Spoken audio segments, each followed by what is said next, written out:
শ্রী শ্রীরাম কৃষ্ণ মাতৃসাধক শ্রীরাম কৃষ্ণ।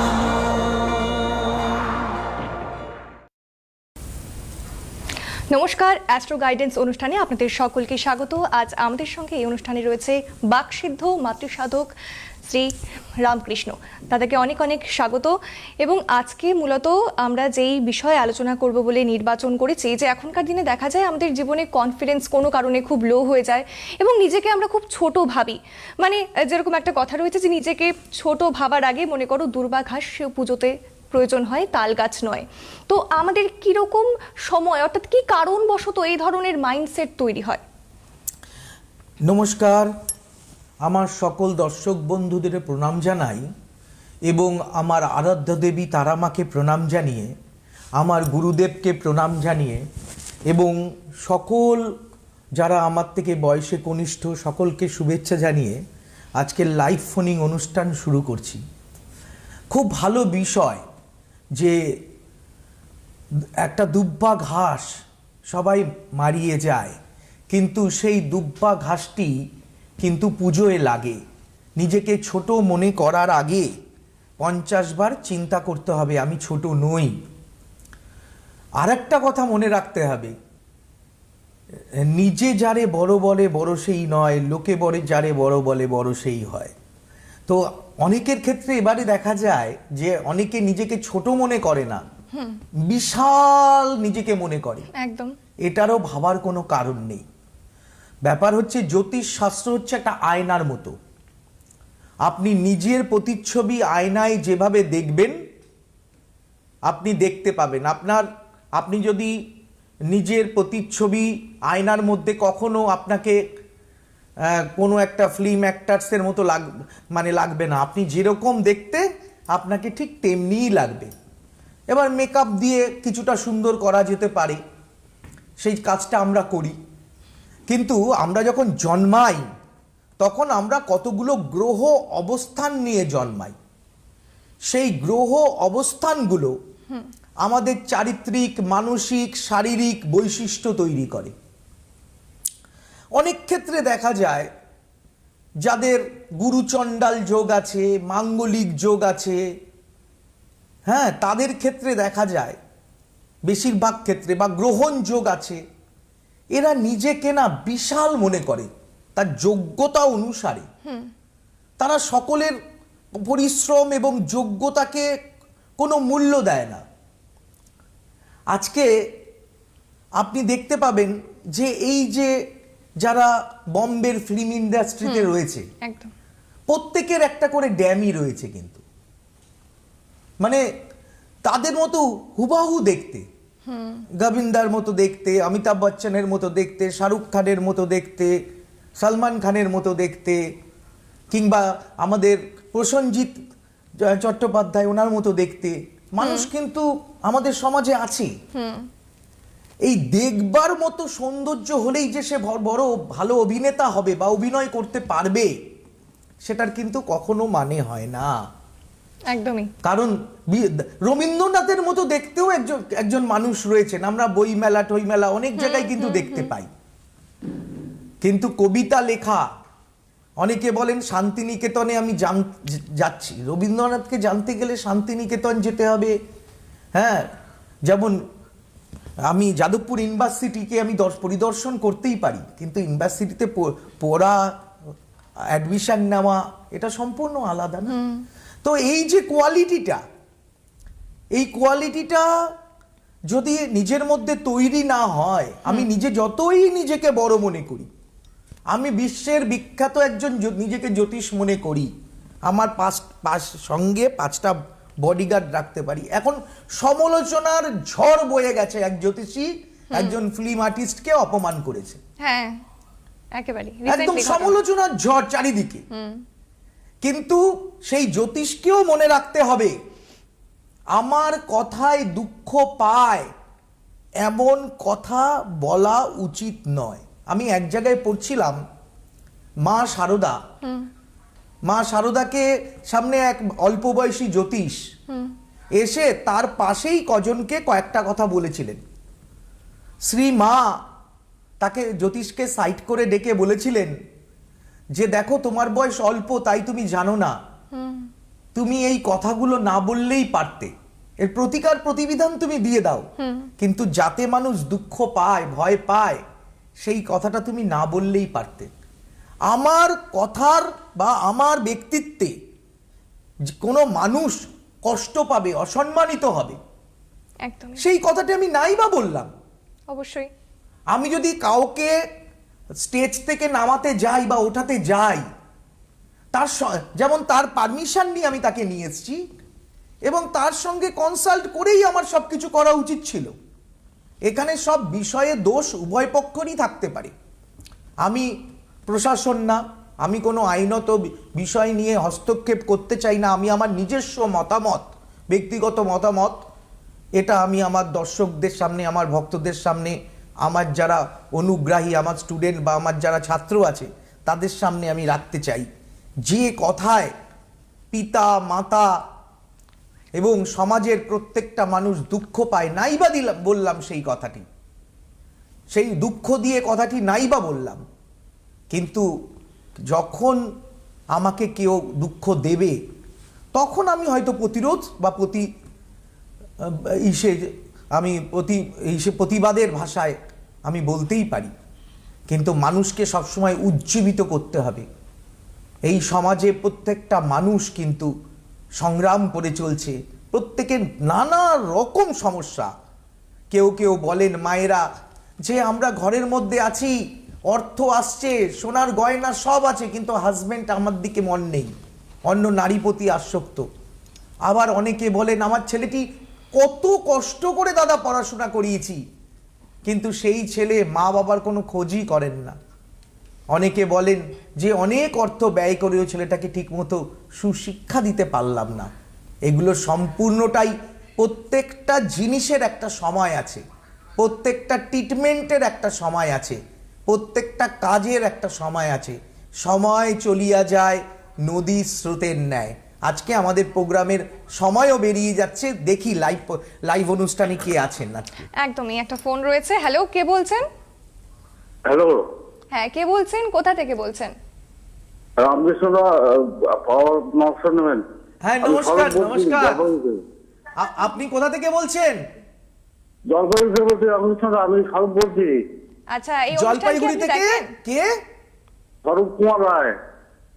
স্বরূপ কুমার রায়। হ্যাঁ, আমি আপনার সম্মান করে দিয়েছিলাম।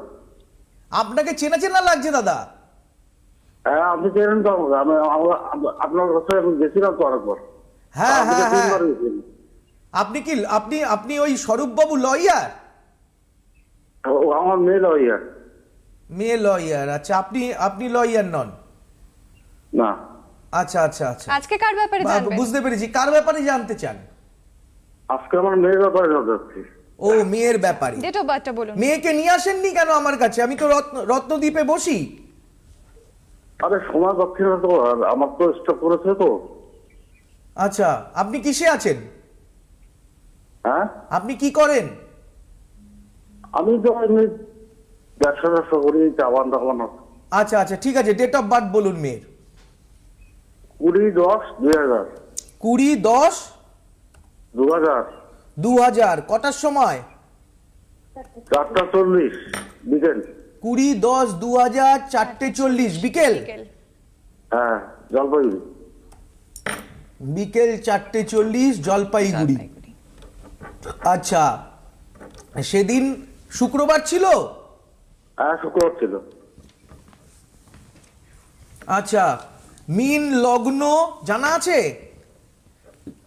হ্যাঁ, ওর মীন লগ্ন কর্কট রাশি জানা আছে? নীল লগ্ন। হ্যাঁ, কর্কট রাশিটা জানি। লগ্নটা জানেন না? আচ্ছা।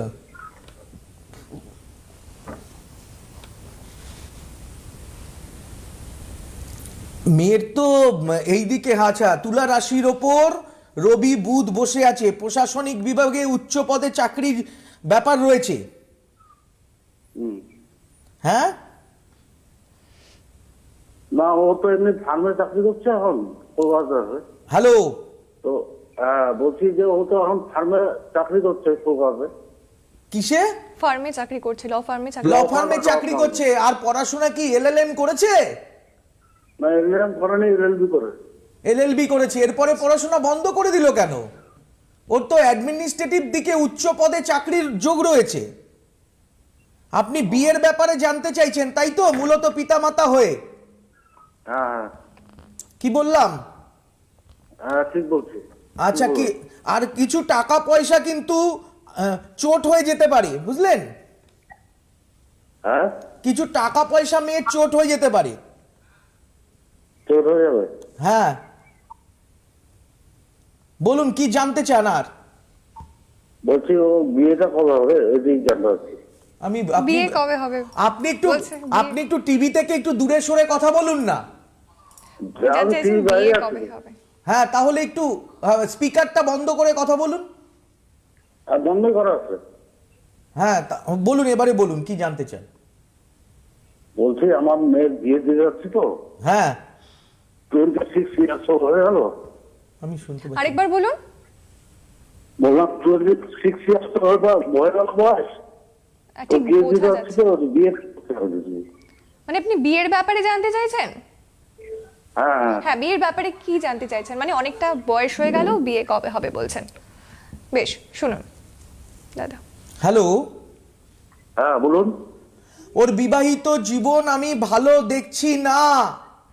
ওর বিবাহিত জীবন আমি ভালো দেখছি না। কি বললাম বুঝতে পেরেছেন? হ্যাঁ হ্যাঁ, ভালো করে দেখে শুনে যোগাযোগ করে বিবাহ করাতে হবে। আচ্ছা। বুঝতে পেরেছেন? আমি বিবাহিত জীবন কিন্তু ভালো দেখতে পাচ্ছি না। আর বর্তমানে কিন্তু মায়ের পিতা মাতা দুজনেরই শরীর স্বাস্থ্য নিয়ে চিন্তার কারণ থাকবে। আচ্ছা। আর মানে প্রতিবেশী একজন মহিলা হাত ধুয়ে আপনার মেয়ের পিছনে পড়ে যাবে, যে নানা রকম ভাবে বদনাম ছড়ানোর চেষ্টা করবে। হুম। ঠিক আছে?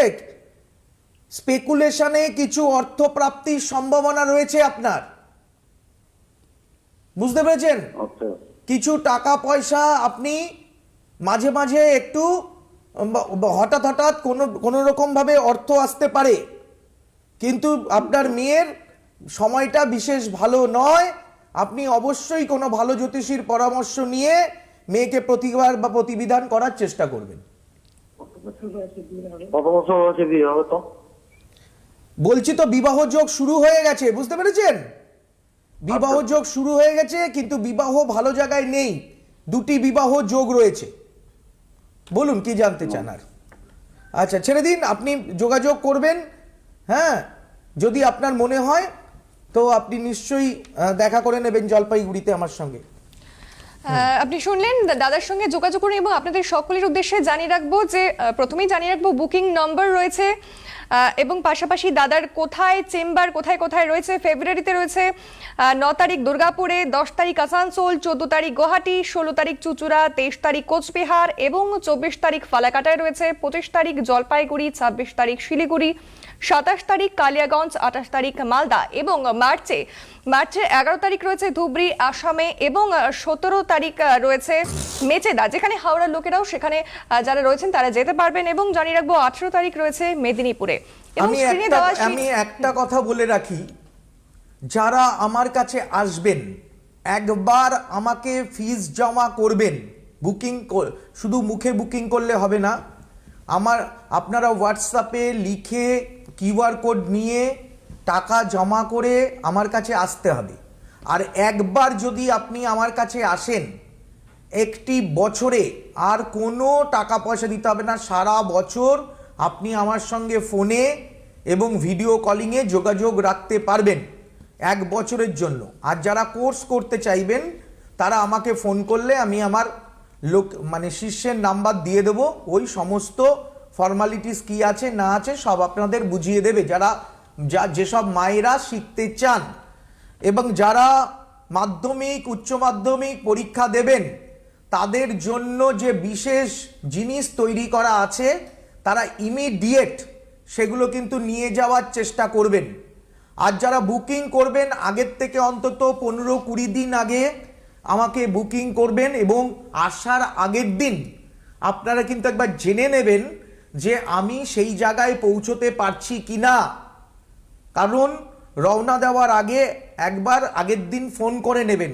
অনেক সময় শরীর স্বাস্থ্য ঠিক থাকে না, বা টাইম মতো পৌঁছতে পারলাম না, একদমই। টিকিট কনফার্ম হয় না, অনেক রকম ঝামেলা থেকে যায়। তাই আগের দিন সেই জায়গা থেকে আপনারা আমাকে জেনে নেবেন। কারণ যদি আমার নর্থ বেঙ্গলে প্রোগ্রাম থাকে, প্রথম আমি কোচবিহার গেলাম কিংবা আমি গুয়াহাটি গেলাম, ওখান থেকে পরপর এলাম, একেবারে হ্যাঁ, রাত্রিবেলা জার্নি করি, দিনের বেলা সেই শহরটায় বসি। তো দীর্ঘদিন ধরে আমার বাড়িও রয়েছে নর্থ বেঙ্গলে, সেখানেও আমি থাকি, কিন্তু একটু যোগাযোগ করে নিতে হবে আগে। একদমই। আর আরেকটা কথা হচ্ছে, যারা মনে করবেন কোনো সন্দেহ বা দ্বিধা দ্বন্দ্ব আপনার আছে যে কাজ করালে কাজ হবে কিনা, পরিবর্তন আসবে কিনা, মানুষটি সৎ কিনা, তাহলে আপনারা সেই অঞ্চলের মানুষ যারা রয়েছে, প্রত্যেকটা চেম্বারে দীর্ঘদিন ধরে আমি বসি, সেই চেম্বারে কিছু মানুষকে জিজ্ঞেস করে নিতে পারেন।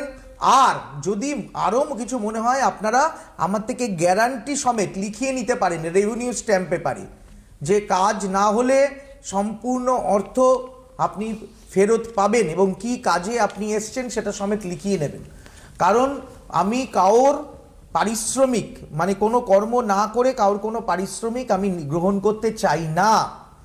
আমি কারোর কষ্টের উপার্জিত অর্থ মানে কোনোভাবে নিয়ে নেব, সেটা আমি চাই না। অনেক আমি শুনেছি অনেকে এসে বলেন, দাদা অনেক টাকা খরচা করেছি, অনেক কিছু নষ্ট করেছি, আমার বেলায় যেন আমার নামটি এই জায়গায় যেন না আসে বদনামের খাতায়। অনেক কষ্ট করে আমি কিন্তু এই সুনামটা অর্জন করেছি, এটা কিন্তু আমি রাখার চেষ্টা করি। সত্যি তাই। আসলে আমি এখানে বসে অবাক হয়ে যাচ্ছি, এতটা গ্যারেন্টি আমার মনে হয় এখনো পর্যন্ত কোনো জ্যোতিষকে আমি দিতে দেখিনি, এতটা গ্যারেন্টি। এবং যেই নাম্বার স্ক্রিনে যাচ্ছে বুকিং নাম্বার, এই নাম্বারগুলোতে কিন্তু আপনারা যোগাযোগ করতে পারেন, এবং সেখানে হোয়াটসঅ্যাপ নাম্বার রয়েছে, সেখানে পেমেন্ট করতে পারেন। দাদা, বিষয় হচ্ছে যে শুধু সমস্যা বের করলে হবে না, আপনি নিজের হরোস্কোপ বের করে অ্যাপস ডাউনলোড করে আপনি অনেক সমস্যার পৌঁছতে পারেন। কিন্তু আমি দীর্ঘদিন জ্যোতিষশাস্ত্র নিয়ে চর্চা করে আমি দেখেছি যে একজন মা বাবা তাদের এই সাবজেক্টের প্রতি কিছুটা জ্ঞান থাকার প্রয়োজনীয়তা আছে। যদি মা বাবার এই সাবজেক্টের প্রতি জ্ঞান না থাকে, প্রত্যেকটা ভুল পদক্ষেপ বিশাল বিশাল সমস্যা নিয়ে আসে। আপনি যদি মনে করেন যে আপনি একজন ডক্টর, আপনি একজন ছেলেকেও ডাক্তার বানাবেন, আগের থেকে হরোস্কোপটাকে আপনি একটু যাচাই করে নেবেন। যাচাই না করে নিলে কিন্তু সে সফলতার গুরুদুয়ারে পৌঁছতে পারবে না। একদমই তাই। দাদাকে আমরা এভাবেই জানি যে আমাদের নতুন দিশা দেখাতে পারে শুধুমাত্র দাদাই। মনে হচ্ছে একটা লাইভে কেউ আছেন। একদমই। কে আছেন? হ্যালো, কোথা থেকে বলছেন? হ্যালো। হ্যাঁ, নমস্কার। হ্যালো, আমি দক্ষিণেশ্বর থেকে বলছি। আমি একটু ছেলে সম্পর্কে জানতে চাইছি। নমস্কার। নমস্কার। ডেট অফ বার্থ বলুন। হ্যাঁ, আমি দক্ষিণেশ্বর থেকে বলছি। হ্যাঁ, বুঝতে পেরেছি। আপনি টিভি থেকে সরে কথা বলুন আর তাড়াতাড়ি ডেট অফ বার্থটা বলুন। 10/7/96। 10/7/1996। কটার সময়? বিকেল 5:55। বিকেল 5:55। আচ্ছা, জন্মস্থান কোথায়? চন্দননগর। চন্দননগর। আচ্ছা, সেদিন কি বুধবার ছিল? হ্যাঁ, বুধবার। আচ্ছা, ধনু লগ্ন মেষ রাশি জানা আছে আপনার? হ্যাঁ হ্যাঁ, এইটুকুনি জানা আছে। আর কি কোনোদিন দেখাননি কাউকে? না, আমি আপনার প্রোগ্রামটা রোজ দেখি, তাই আমার ভালো লাগলো একটু ফোন। অনেক চেষ্টা করছিলাম, আজকে পেয়েছি। আচ্ছা, মানে আপনি প্রয়োজন মনে করেননি কাউকে দেখানোর জন্য ছেলেকে? ব্যাপার হচ্ছে ও কিন্তু যা হরোস্কোপ রয়েছে বৃহস্পতির উপরে শনি কেতু, আচ্ছা এখানে বুধাদিত্য যোগ তৈরি হয়েছে, লগ্নে বৃহস্পতি। ও সায়েন্সের স্টুডেন্ট কি? হ্যাঁ, এমএসসি করেছে। হ্যাঁ, এমএসসি উচ্চশিক্ষা যোগ হয়ে গেছে। হ্যাঁ, কেরিয়ার সম্পর্কে আপনি জানতে চাইছেন, বিদেশ থেকে কিছু যোগাযোগ আসছে? না, ও চেষ্টা করে পরীক্ষা টরীক্ষা দিচ্ছে, তাই আমি ভাবছি কবে হবে। নানান রকম পরীক্ষা তো দিচ্ছে। আচ্ছা শুনুন, আমি একটা কথা আপনাকে বলে রাখি, ছেলের কিন্তু হঠাৎ একটু চোট বা আঘাত লাগার সম্ভাবনা রয়েছে। ওকে একটু সতর্কভাবে রাস্তাঘাট পারাপার করতে বলবেন। দ্রুতগামী যানবাহন যেন তার পেছনে না বসে এবং নিজেও যেন দ্রুতগামী যানবাহন না চালায়। আর বেশি রাত্রে কোনো জরুরি কাজ রাখতে না করবেন। রাত্রিবেলা কোনো বন্ধু বান্ধব যদি হঠাৎ করে ডাকে সেখানে কিন্তু বেরোতেও না করবেন। কি বললাম বুঝতে পেরেছেন? হ্যাঁ হ্যাঁ, ঠিক আছে, রাতটুকু ঠিক আছে, অ্যাভয়েড বুঝতে পেরেছি। করবে এবং হাঁটা চলার সময় ড্রেন, কোনো গর্ত এগুলো কিন্তু দেখে চলবে। এবং আপনি কোনো একজন ভালো জ্যোতিষীর পরামর্শ নিয়ে ওকে এই প্রতিকার বা প্রতিবিধান দিয়ে দেওয়ার চেষ্টা করবেন। ওর কিন্তু একটা বড় ফাড়া রয়েছে, সেটা সতর্কতা থাকা উচিত। আর জীবনে ও প্রতিষ্ঠা লাভ করবে। হ্যাঁ, প্রধানমন্ত্রী একটা কথা বলেছেন যে আমরা যদি সুস্থ সবল থাকি তাহলে আমরা সবকিছুই করতে পারবো। একদম। হ্যাঁ, জান হ্যায় তো জাহান হ্যায়। হ্যাঁ, তো আপনি ছেলেকে আগে এই প্রতিকার বা প্রতিবেদন করার চেষ্টা করবেন। ওর রাহুর দশা রয়েছে, পারলে ওকে প্রতিদিন লাল চন্দন ব্যবহার করতে বলবেন। এটা আমাদের হিন্দু শাস্ত্রে এ বিধান রয়েছে, চন্দন ব্যবহার করা খুব ভালো। একটা করে তুলসী পাতা ওকে যদি পারে মাঝে মাঝে একটু খেয়ে নেবে। আর ওকে সবসময় কিন্তু একটু ঈশ্বরের নাম, হ্যাঁ, তারা নাম, কালী নাম জপ করবে। আর ও একটু প্রতিকার বা প্রতিবিধান আপনি মা হয়ে করার চেষ্টা করবেন। আর মায়ের আপনারও তো শরীরের মধ্যাংশে মানে বিশেষত কোমর এবং পায়ের দিকে একটা সাইটিকার সমস্যা কিন্তু মায়েরও রয়েছে, যেটা দেখা যাচ্ছে। এই যে হ্যালো, এত সুন্দর করে বলছি, হ্যাঁ আমার পায়ের প্রবলেমটা আছে, হ্যাঁ হাঁটু ব্যথা। আপনারও রয়েছে।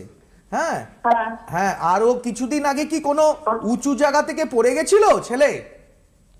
না না, আচ্ছা এরকম কিছু হয়নি এখনো। আচ্ছা, ঠিক আছে। আর কি জানতে চান বলুন।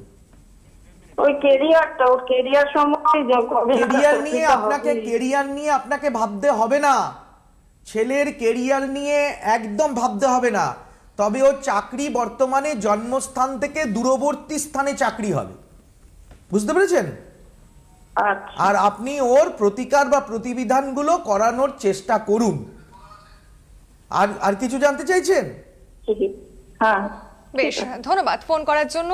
এই যে দাদার পাশে বসে একটা জিনিস বুঝলাম যে সমস্ত কিছু এত সুন্দর করে বুঝিয়ে বলাটা, এটা বোধহয় দাদার দ্বারাই সম্ভব। এবং যে কোনো দুঃসময়ের বলা যেতে পারে কাণ্ডারি শুধুমাত্র দাদা। এবং যেই নাম্বার এতক্ষণ স্ক্রিনে দেওয়া ছিল সেই নাম্বারে যোগাযোগ করবেন। দেখুন, অনেক মায়েরা না অনেক ভুল করেন যে সময় মতো আসেন না। যখন বাড়াবাড়ি হয়ে যায়, আগুন যখন দাউ দাউ করে ঝরে যায়, তখন কিন্তু দুবালতি জলে আগুন নেভে না। তাই সময় থাকতে আসুন। আমার একটা পরামর্শ আপনার জীবনটা বদলে দিতে পারে। একদমই তাই। একদম সকলকে অসংখ্য ধন্যবাদ এতক্ষণ আমাদের সঙ্গে থাকার জন্য, এবং দাদাকেও অসংখ্য ধন্যবাদ আসার জন্য। নমস্কার। সুখবর, আপনাদের প্রিয় জ্যোতিষী রামকৃষ্ণ শাস্ত্রী অনলাইন কনসালটেন্সি করছেন। আপনাদের প্রতিকার এবং পরামর্শ ভারতবর্ষের বিভিন্ন প্রান্তে পৌঁছে যাচ্ছে। Online consultancy number 9038002022। Ramakrishna Shastri, আপনাদের সাথে, আপনাদের পাশে।